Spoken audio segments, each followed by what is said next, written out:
Welcome back. Visakhapatnam జిల్లా ఆనందపురం జాతీయ రహదారిపై భారీగా గంజాయిని పోలీసులు పట్టుకున్నారు. విశాఖ వైపుగా వెళ్తున్న రాజస్థాన్ కంటైనర్ను పూర్తి సమాచారంతో పోలీసులు అలర్ట్ అయి లారీని చేసి పట్టుకున్నారు. 13 బస్తాల్లో సుమారు 386 కేజీల గంజాయిని పోలీసులు స్వాధీనం చేసుకున్నారు. దీని అంచనా 7,72,000 రూపాయలు ఉంటుందని పోలీసులు నిర్ధారించారు.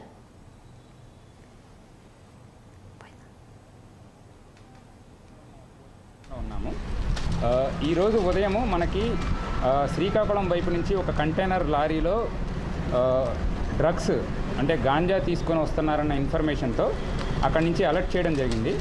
అదే సమయంలో మనం ఆనందపురం దగ్గర మనకి ఉన్న చెక్ పోస్ట్లో అలర్ట్గా ఉండడం వలన ఏదైతే సరే లారీ వస్తుందో దానికోసం మనం ఇమీడియట్గా వెహికల్ చెకింగ్ స్టార్ట్ చేసేసి వచ్చే లారీస్ అన్నీ కూడా వెహికల్ చెకింగ్ చేస్తున్నాము. అదే సమయంలో ఈరోజు మనం పట్టుకున్న లారీ రాజస్థాన్ రిజిస్ట్రేషన్తో అశోక్ లేలాండ్ ఒక కంటైనర్ లారీ వచ్చింది. వాళ్ళు అక్కడి నుంచి ఆపకుండా ర్యాష్గా అక్కడి నుంచి వెళ్ళిపోవడం జరిగింది.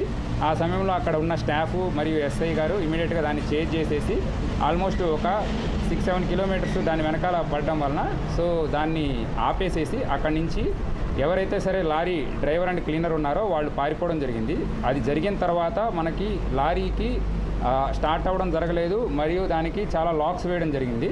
సో మీడియేటర్ సమక్షంలో ఆ లాక్స్ ఓపెన్ చేసేసి అందులో ఏమున్నాయో చూడడం జరిగింది. దీనిలో జేసీబీకి సంబంధించిన స్పేర్ పార్ట్స్ అవి ఒరిజినల్గా తమిళనాడు కాంచీపురం డిస్టిక్ నుంచి హర్యానా వెళ్ళాలి. సో దాన్ని తీసుకెళ్తున్నారు. దానితో పాటు టోటల్గా 13